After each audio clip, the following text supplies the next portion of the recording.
একটা দুর্ঘটনা ঘটে গেছে। বাইক নিয়ে আমরা আসলে পড়ে গেছি।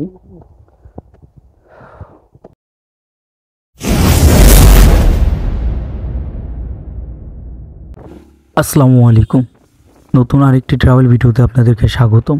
এই ভিডিওটি খুব অ্যাডভেঞ্চার হতে যাচ্ছে। এটি আমার দ্বিতীয় লং বাইক ট্রিপ।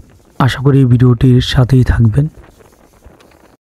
আমরা এই ট্রিপে মোট 4 বার তেল নেই, আর এটি ছিল আমাদের প্রথম তেল নেওয়ার সময়, যেটা আমরা নেওয়া শুরু করি মুক্তারপুর পূর্ণিমা ফিলিং স্টেশন থেকে।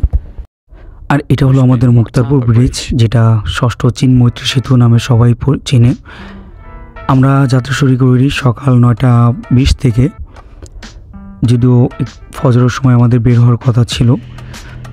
এই ট্রিপে ছোট বড় অনেকগুলো সেতু পার হইতে হয়েছে, যার মধ্যে এটাই ছিল প্রথম সেতু পার হওয়া।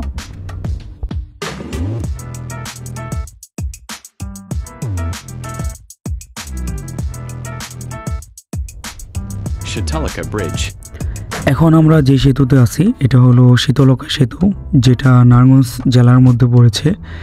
এখান থেকে আমরা সরাসরি চিটাগং রোডে বের হয়ে যাব।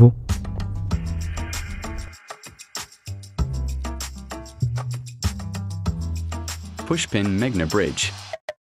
এবার আমরা চলে আসছি মেঘনা ব্রিজে। পরপর 3টা ব্রিজ আপনাদেরকে দেখাইলাম, তাই আশা করি বিরক্ত হবেন না, কারণ এটা বাইক ট্রিপ। ম্যাক্সিমাম ভিউগুলাই রাস্তার দেখানো হবে। আর আজকের ওয়েদারটা খুবই সানি ছিল, দেখতেই পাচ্ছেন একেবারে শরতের চকচকে আকাশ আর মেঘ। ফাইনালি ঢাকা সিটি থেকে বের হয়ে কুমিল্লা সিটিতে চলে আসছি। একটু রেস্ট নিচ্ছি, 1 কাপ চা খেয়ে নিলাম। 10-15 মিনিট ব্রেক নেওয়ার পর আমরা আবারও আমাদের জার্নি শুরু করি। চট্টগ্রাম শহর আরও 102 কিলোমিটার দূরে, অর্থাৎ আরও 102 কিলোমিটার আমাদের জার্নি করতে হবে চট্টগ্রাম শহরে পৌঁছানোর জন্য। আর মাসুদ স্যারের বাইক চালানো দেখে আমার মনে হচ্ছিল আমি যেন বাইক রাইডার গেম খেলছি। উনি খুব দক্ষতার সাথে গাড়িগুলো পাস করতেছিলেন। আমরা জুমার নামাজ আদায় করার জন্য মিরসরাই এসে এই মসজিদে বিরতি নেই। আর মিরসরাই নামটি আমার আগে থেকেই বেশ পরিচিত। আমার এখনও মনে আছে, একদল শিক্ষার্থী খেলা থেকে আসার পথে এখানে অ্যাক্সিডেন্ট করেছিল। নামাজ শেষে আমরা আবারও আমাদের জার্নি শুরু করি। একটু দেখুন পাহাড়ের ভিউটা, খুবই অসাধারণ। সারি সারি দুই পাশের গাছগুলো খুবই অসাধারণ সুন্দর লাগতেছিল। আপনারা কিছুদিন আগে সোশ্যাল মিডিয়াতে দেখেছিলেন এখানকার ফুল ফোটা অবস্থায় বিভিন্ন চমৎকার সুন্দর ভিউ, এইগুলা সেই গাছগুলা। আর এই যে আমি বাতাসে আওলা ঝালা চলে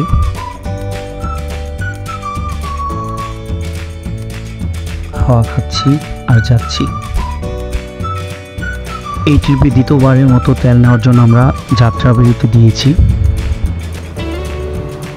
ফাইনালি আমরা চট্টগ্রাম সিটিতে প্রবেশ করলাম।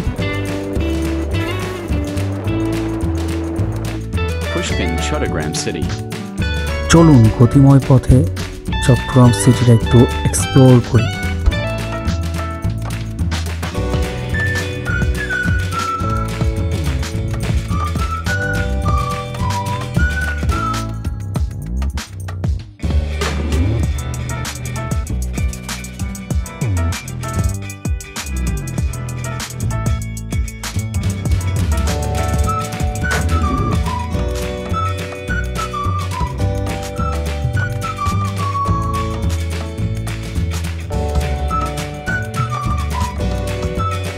আর মাত্র 23 কিলোমিটার দূরে বান্দরবন রংধনু দেখা যাচ্ছে।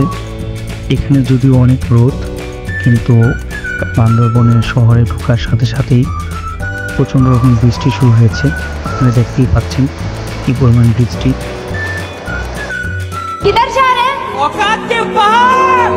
किसी मंजर पर मैं रुका नहीं, कभी खुद से भी मैं मिला नहीं। ये गिला तो है मैं खफा नहीं। शहर एक से गांव एक से लोग एक से नाम एक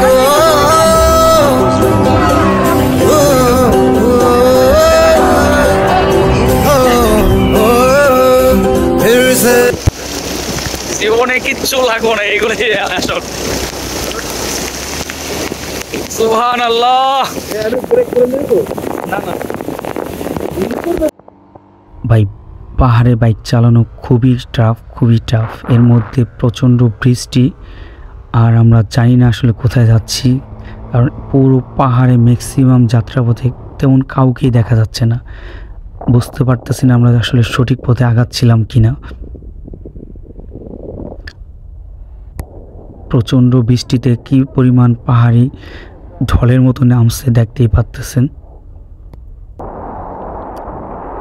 এক পাশে বৃষ্টি, অন্য পাশে পাহাড়ের মধ্যে মেঘের আনাগোনা, অসাধারণ দৃশ্য। পাহাড় যেমনই সুন্দর তেমনি ভয়ঙ্কর, একটু ভুল হইলেই যে কোনো দুর্ঘটনা ঘটে যেতে পারে। এই আমরা উপরে উঠতেছি, আবার নিচে নামতেছি, খুবই পেইনফুল একটা ব্যাপার। আর পাহাড়ের 1 কিলোমিটার যেন 5 কিলোমিটার রাস্তা, কোনোভাবেই কিলোমিটার শেষ হচ্ছে না। আমরা যে কাউকে জিজ্ঞাসা করতেছিলাম কত দূর লামা, বলতেছে আরেকটু, এরকম করতে করতে আমার মনে হচ্ছিল প্রায় 80 কিলোমিটারের উপরে আমরা রাইড করে ফেলতেছিলাম। এবার লামা উপজেলা সম্পর্কে আপনাদেরকে একটু শর্ট আইডিয়া দিই। লামা বান্দরবনে একটি গুরুত্বপূর্ণ উপজেলা। এটি বান্দরবন জেলার উত্তর ও পশ্চিমে অবস্থিত। এখানে চারপাশে পাহাড়, নদী আর বনভূমিতে ঘেরা। ভূপ্রকৃতি যদি বলি, আপনার মাতামুহুরী নদী এই উপজেলার প্রাণকেন্দ্র। পাহাড়ি ঝর্ণা, ছোট ছোট চা বাগান, সবুজ বনভূমি ও পাহাড়ি গ্রামে সমারোহ। এখানে প্রচুর গাছপালা, পাখি আর বন্যপ্রাণী পাওয়া যায়। আমরা এখান দিয়ে যাচ্ছিলাম, আর কিছু কিছু জায়গায় সাইনবোর্ড লেখা ছিল বন্য হাতি চলাচল, সাবধানে পারাপার হবেন। দুর্ঘটনা ঘটে গেছে, বাইক নিয়ে আমরা আসলে পড়ে গেছি। আল্লাহর মেহেরবান, এই দুইজন আমাদেরকে বাইকটা উপরে উঠাতে সহযোগিতা করছেন। পরে যাওয়ার পর বাইকটা স্টার্ট হচ্ছিল না, আমরা খুবই দুশ্চিন্তায় পড়ে গিয়েছিলাম। এই যে দেখেন কি পরিমাণ খাদ, ভাঙা রাস্তা, রাত হলে নিশ্চিত পড়ে যেতাম। যেখানে আমরা পৌঁছানোর টার্গেট নিয়েছিলাম সন্ধ্যা 6টা, এখানে আমাদের 6টার উপরে বেজে যায়। খুবই ভয়ঙ্কর একটা অবস্থা। পাহাড়ে রাত মানেই ভয়ঙ্কর এক পরিস্থিতি, যেহেতু আমরা এন্ট্রিও করি নাই সেনাবাহিনী ক্যাম্পে। ফাইনালি আমরা কিছু স্থানীয় ভাইদের পাই যারা এখানে প্রায় আসেন, আর তারা আমাদেরকে জানালো এখানে নতুন একটা ভ্যালি হয়েছে, প্যারাডাইস ভ্যালি। আমরা এখন সেই ভ্যালির উদ্দেশ্যেই যাচ্ছি, যেখানে আমরা আজকে রাতটা থাকব। আমরা তাদেরকে ফলো করে আগাচ্ছি। এই যে আমরা প্যারাডাইস ভ্যালিতে চলে আসছি, এখানেও একটা ঘটনা ঘটে গেছে, যেটা আমি আপনাদেরকে পরে জানাবো। অবশেষে আমরা প্যারাডাইস ভ্যালিতে আসছি। এটা নতুন হয়েছে, প্যারাডাইস ভ্যালি জুমঘর। এইটা হলো রুম, এটা নন সিজন, তাই 1500 টাকা পড়ছে। এই জুমঘরটা পুরাটাই পাহাড়ের উপরে, আর পুরাটাই বাঁশ দিয়ে তৈরি করা, সমস্ত কারুকাজই বাঁশ।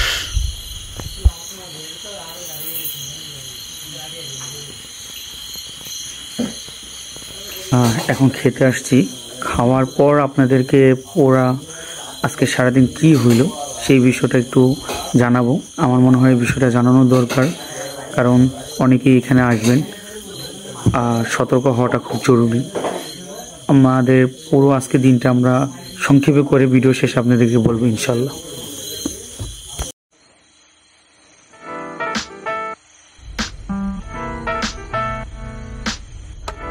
আমাদের খাবারের মেনু হিসেবে বারবিকিউ আর পরোটা দিয়েছে। বলে রাখি, আপনি যদি ভাত খেতে চান তাহলে অবশ্যই তাদেরকে জানাবেন যে আপনি ডিনারে ভাত খেতে চান। লামার আয়তন 1058.61 বর্গ কিলোমিটার, লোকসংখ্যা প্রায় 1,28,000 জন 2022 সালে আদমশুমারি অনুযায়ী। জনসংখ্যা প্রতি বর্গ কিলোমিটারে প্রায় 121 জন। এখানে প্রায় 300+ গ্রাম ও পাহাড়ি পাড়া রয়েছে। প্রশাসনিক বিভাজন প্রায় 8টি ইউনিয়ন পরিষদে, 1টি পৌরসভা। চলুন এবার একটু কাপলদের জন্য তৈরি নতুন ঘরটি একটু ঘুরে দেখি আপনাদেরকে নিয়ে।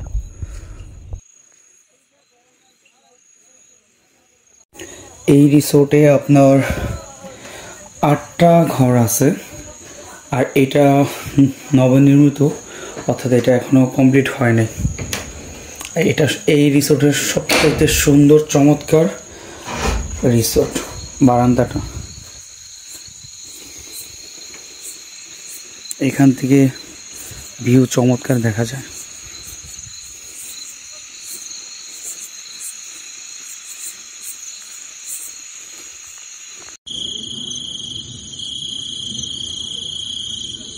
চাঁদ আমার খুবই পছন্দের একটা জিনিস। আলহামদুলিল্লাহ, পাহাড়ের মধ্যে জ্যোৎস্না দেখার আবারও সৌভাগ্য হয়েছে। আর যদিও একজনকে অনেক মনে পড়তেছিল। এবার ভিডিও শেষ পর্যায়ে চলে আসছি, চলুন এবার একটু জেনে নিই সারাদিন আসলে আমাদের সাথে কি হলো। শেষবার যেটা হলো, যেটা আমরা একেবারে ভ্যালির কাছাকাছি চলে আসছি, তখন মেন রাস্তা থেকে ভ্যালিটা আপনার পাহাড়ের মধ্যে। তো ও উপর থেকে নামার সময় আমরা টোটালি পড়ে গেছি। আর একটু যদি আমরা সামনে চলে যেতাম তাহলে আমরা একেবারে গাড়ে চলে যেতাম, অর্থাৎ একেবারে নিচে চলে যেতাম। সো পাহাড় কখন কি হয় সেটা আমি কেউ বলতে পারবো না। তাই যারা আপনারা পাহাড় ট্রেকিং করতে চান বাইক নিয়ে, তারা বুঝে শুনে আসবেন। মূলত যে আসলে দক্ষ বাইকার সেই এখানে আইসেন বাইক নিয়ে। আর মাসুদ স্যার যথেষ্ট দক্ষ বিদায় এত কিছু হওয়ার পরও আমরা আলহামদুলিল্লাহ ফাইনালি পৌঁছাইতে পারছি। আমরা সেই যাত্রা শুরু করছি সকাল 9:30 থেকে।